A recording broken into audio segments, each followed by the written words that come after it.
Welcome, my dear friends, my dear masters, and my dear gods, for yet another edition of this program where spiritual wisdom is being showered to us through this great author, Harold Percival.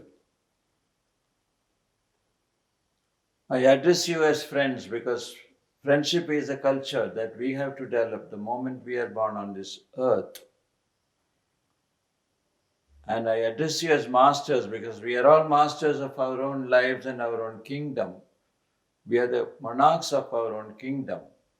And I address you as gods because we are all born gods, and it is up to us to develop the godliness and to make our life blissful and worth living on this earth so that we enjoy all the benefits of living on the earth. I am accompanied today for this program on self-knowledge by Purnima Aditya, who is also a senior meditator, and she has been doing meditation from the age of 17. And now she is a tarot card reader and a past life therapist. She has read the book like many of us, including me, and she has got really acquired the gems of Percival. So today we deal with the subject self-knowledge, where Percival is very particular that having been born here, it is incumbent upon us to gather all the knowledge that we can by our own selves. As Buddha says and has said that most of the suffering is because of lack of knowledge. And once we have knowledge, then there will be no suffering at all. And the knowledge is required to know how well we can get along with everything here, with everything that we have and everything that we experience in the best way possible. So I now start reading this particular portion of the book to enlighten you all on the aspect of self-knowledge. In all your lives on earth, you have been indefinably seeking, expecting, or looking for someone or something that is missing. You vaguely feel that if you could but find that for which you long, you would be content, satisfied. Dimmed memories of the ages surge up. They are the present feelings of your forgotten past. They compel a recurring world weariness of the ever-grinding treadmill of experiences and of the emptiness and futility of human effort. You may have sought to satisfy that feeling with family, by marriage, by children, among friends, or in business, wealth, adventure, discovery, glory, authority, and power, or by whatever other undiscovered secret of your heart. But nothing of the senses can really satisfy that longing. The reason is that you are lost. You are a lost but inseparable part of a consciously immortal triune self. Ages ago, you, as feeling and desire, the doer part, left the thinker and the knower parts of your triune self. So, you were lost to yourself because without some understanding of your triune self, you cannot understand yourself. You are longing and you are being lost. Therefore, you have at times felt lonely. You have forgotten the many parts you have often played in this world as personalities, and you have also forgotten the real beauty and power of which you were conscious while with your thinker and knower in the realm of permanence. But you, as doer, long for balanced union of your feeling and desire in a perfect body, so that you will again be with your thinker and knower parts as the triune self in the realm of permanence. In ancient writings, there have been allusions to that departure in such phrases as the original sin, the fall of man, as from a state and realm in which one is satisfied. That state and realm from which you departed cannot cease to be.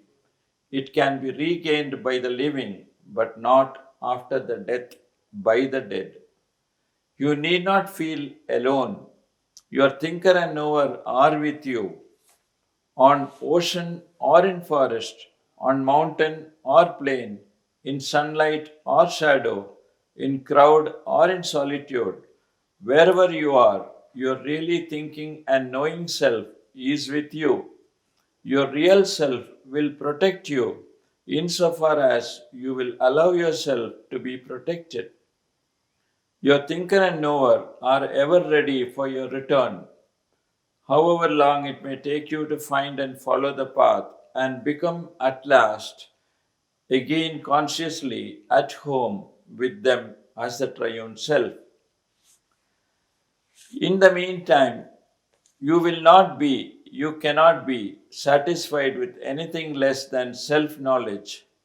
You, as feeling and desire, are the responsible doer of your triune self, and from what you have made for yourself as your destiny, you must learn the two great lessons which all experiences of life are to teach. These lessons are what to do and what not to do.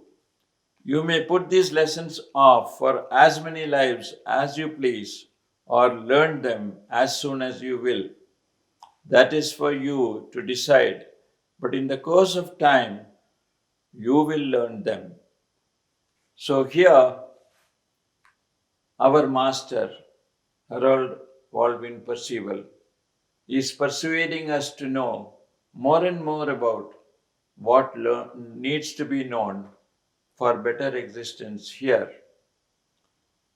And he also reiterates that we are all triune self, in which the doer part is in the body and the knower and thinker parts are in the realm of permanence. So, with these facilities as great bodies, great personalities on this earth, we have to learn and to equip ourselves with all the knowledge that is possible. Hello, friends, masters, and gods. So, it's beautifully put by Mr. Percival that here we take lot of many lifetimes, one after the other, for only one purpose, and that is to become a Buddha. Buddha meaning, he puts it in a nice word, that is triune self.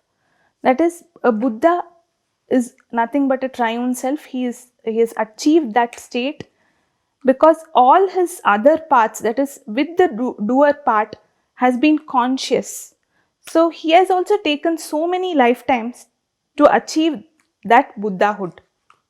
So every soul in this whole process takes many lifetimes to know that part and achieve the Buddhahood state. Until that time, we will not have, each soul will not have that satisfaction, and they will also have that lonely feeling. The a kind of left out feeling will be there. So that is also mentioned by Percival. And what happens is, every lifetime we have that feeling, we get back and come back again onto the earth, and until we achieve the Buddhahood state.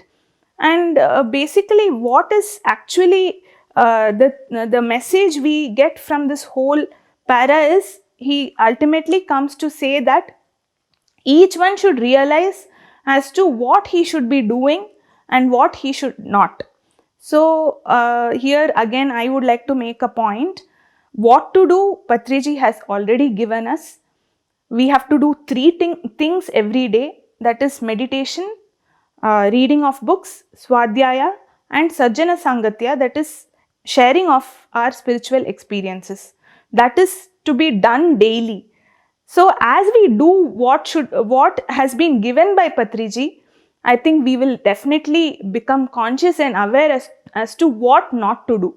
We will become more aware of what we should not be doing. We'll be cutting down on unwanted speech, unwanted actions, and whatever we are unnecessarily doing, all that will be cut with these three practices. So each one should, I think, follow those three things, the most important things.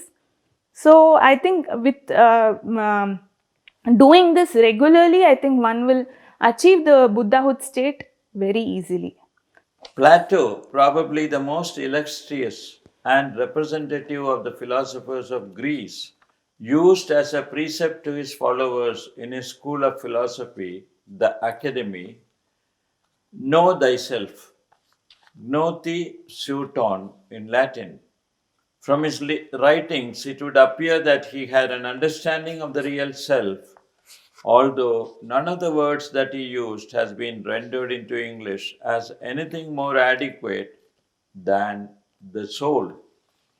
Plato used a method of inquiry concerning the finding of the real self. There is great art in the exploiting of his characters, in producing his dramatic effects. His method of dialectics is simple and profound. The mentally lazy reader who would rather be entertained than learn will most likely think Plato tedious.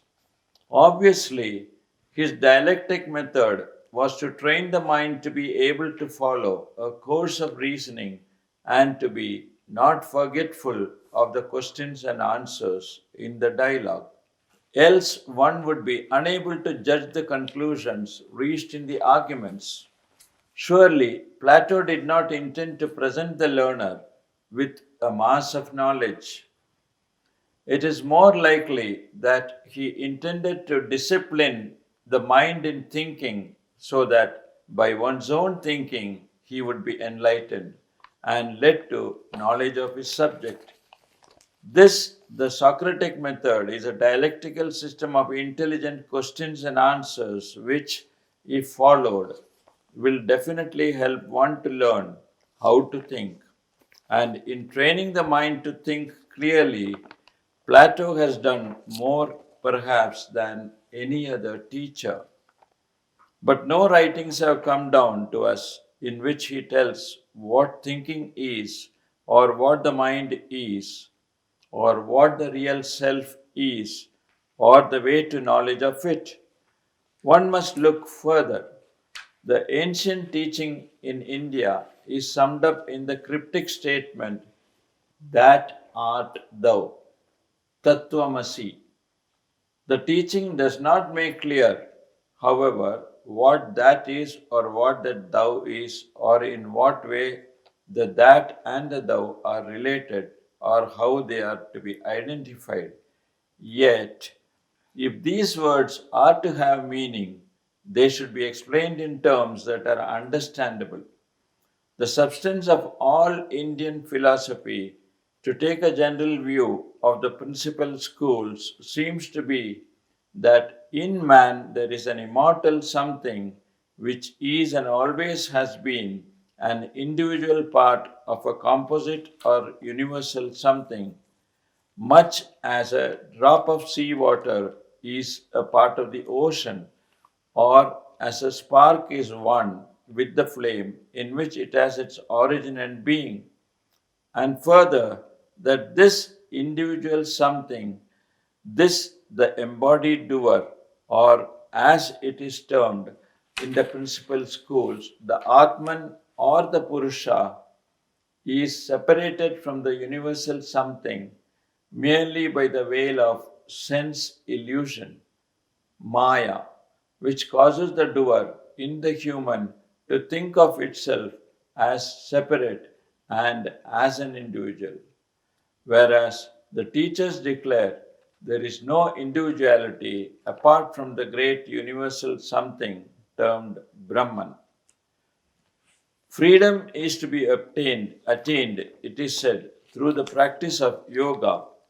For through yoga, it is said, the thinking may be so disciplined that the Atman, the Purusha, the embodied doer, learns to suppress or destroy its feelings and desires and dissipates the sense illusions in which it is thinking.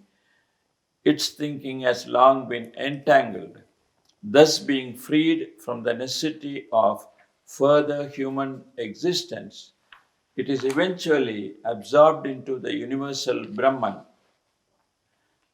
Patanjali is the most esteemed of India's philosophers. The Eastern teaching, like other philosophies, is concerned with the mystery of the conscious self in the human body and the mystery of the relation between that self and its body and nature and the universe as a whole. So, we come to the universal truth that self knowledge leads you on closer to enlightenment. So here, Percival has given us about a little bit knowledge about what Plato has actually said. He has told us that we have to dig deeper to know ourselves. And Nyati Skyoten is the term he used to use. So that is what he has mentioned, and he has also mentioned a little bit about the Eastern philosophy and also about Patanjali. Patanjali has given a great knowledge about yoga and how yoga helps in knowing ourselves. So that is about what he has mentioned here. And also Bhagavad Gita, we all know, it's all about knowing ourselves. There is not a single sloka where he doesn't include any part of everything is about ourselves. Everything I think he has touched upon is all about knowing ourselves. So that's what he has mentioned, and I would like to read out from here what Percival actually has told about Bhagavad Gita. And this book also, I would like to mention here that this book, Thinking and Destiny, if we Google search it, then I think we will get to know that this book is also equaled, or it has been compared to the Bhagavad Gita. That is one thing I would like to tell you all. So here it is actually written that in Bhagavad Gita, the most precious of India's jewels, he has mentioned, that is Percival has mentioned, and it is India's pearls beyond price. The truths imparted by Krishna to Arjuna are sublime, beautiful, and everlasting. So this is what Percival says about Krishna. So here we can infer that Percival has also gone through the Bhagavad Gita deeply. So he knows, he has understood Sanskrit so very well. So he has got that knowledge, or I'm not sure whether he has read it, but I think the knowledge which he has got through the light is being told here. I mean, I feel every sloka has been told to him from the great light. He has received the whole Bhagavad Gita, I feel. That is what I can infer from this. Harold Percival has, after mentioning the importance of self knowledge, he has said how thinking shapes our destiny. And this is the crux of the whole book, that as we think properly, our destiny is also cleared and made better. For this, it is the mind that is very important, and how we think and how the body acts. All this is important. So let us now go into the three kinds of minds: the body mind, the feeling mind, and the desire mind. Before that, let us understand what the definition of mind is. The word mind, as commonly used, is the all inclusive term which is made to apply to all kinds of thinking indiscriminately. It is generally supposed that man has only one mind. Actually, three different and distinct minds, that is, ways for thinking with the conscious light, are being used by the embodied doer. These previously mentioned are the body mind, the feeling mind, and the desire mind. Now, let us see what the body mind is. The real purpose of the body mind is for the use of the feeling and desire to care for and to control the body, and through the body to guide and control the four worlds by means of the four senses and their organs in the body. The body mind can think only through the senses and in terms restricted to the senses and sensuous matter. Instead of being controlled, the body mind controls feeling and desire so that they are unable to distinguish themselves from the body, and the body mind so dominates their thinking that they are compelled to think in terms of the senses instead of in terms suited to feeling and desire. Now, let us see what the feeling mind is. Mind, the feeling, is that with which feeling thinks according to its four functions. These are perceptiveness, conceptiveness, formativeness, and projectiveness. But instead of using these for the emancipation of itself from bondage to nature, they are controlled through the body mind by nature through the four senses: sight, hearing, taste, and smell. Next is the mind, the desire, which desire should use to discipline and control feeling and itself, to distinguish itself as desire from the body in which it is, and to bring about the union of itself with feeling. It has instead allowed itself to be subordinate to and to be controlled by the body mind in service to the senses and to objects of nature. So, Percival has very clearly indicated that if you have to understand the functioning of the body, we should also know that we do not have five senses as has been made out to be understood through and by the Eastern philosophers. The sense of touch has not been included here, and that is why he says it is only the four senses which are also controlled by the organs, the four organs that are important in making us understand how we act and how we live.